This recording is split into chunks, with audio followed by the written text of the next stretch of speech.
Welcome, fifth graders, to Home Learning Day 16, April 20th, 2020. SG, fifth grade U.S. History. All right. Well, fifth graders, I was hoping that we'd be back today. I thought today we'd be back after our time at home.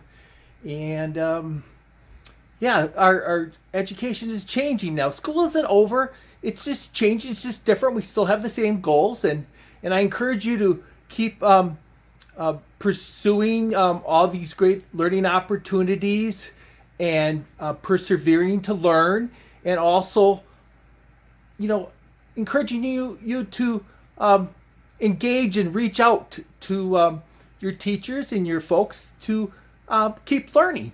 There's a lot to learn, and we've only been touching upon the basics of American history. So, and it's really interesting. It's something that we're going to need to know every single day. So, with that, let's talk a little bit more about what we have ahead this year and reflect a little bit about the maps that we just finished.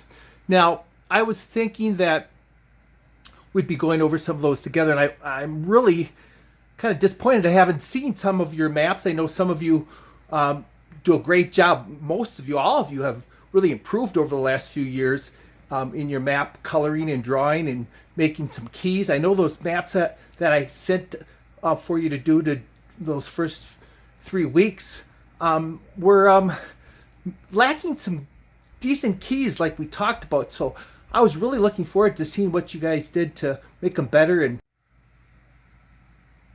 I'm hoping that you'll ask your mom or dad to send me a photo.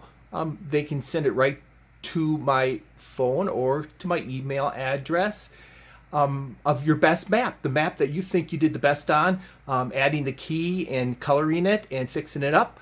And hopefully we can share that sometime.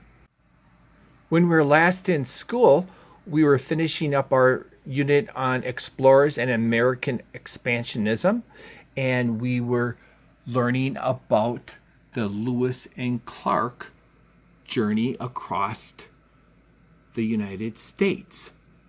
And we were focusing on the people involved, the events, what we were learning, what Lewis and Clark learned, and also questions that had to be answered by Lewis and Clark, and that questions that came up, historical questions that were yet to be answered.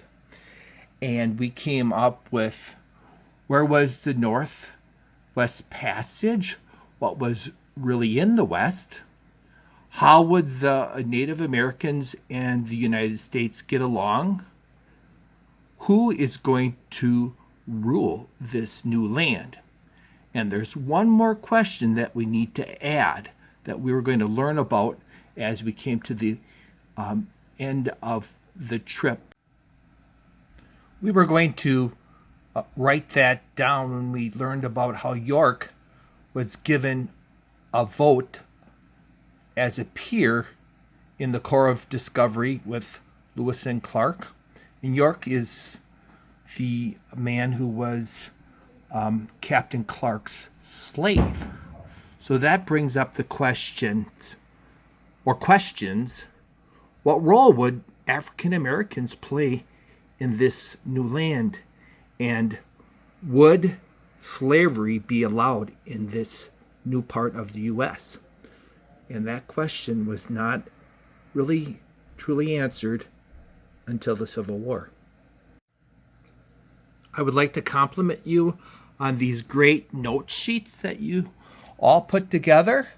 Particularly, this person's note sheet is just fantastic. Well done. Fifth graders, I would like you to bring this unit to a close by watching this little video. It's about an 8-minute video, the Lewis and Clark expedition. It's well done. And there's 2 questions that you can answer at the end. Write out a few sentences to answer those questions. I will leave the link for this video in the description below. Before you start to watch that short 8-minute video, please create another note sheet like this with people, events, learned, and questions. And you can use that while you watch the video. Now, fifth graders, I want to leave you with two final messages. One, make your math and your communicative arts your priority during these unique learning days. We don't want you to fall behind in that math. And I know social studies is super fun. Some of you really love social studies. You can get to that, but get that math finished, and that's very important. My other message then, of course, is, as always, go Zephyrs!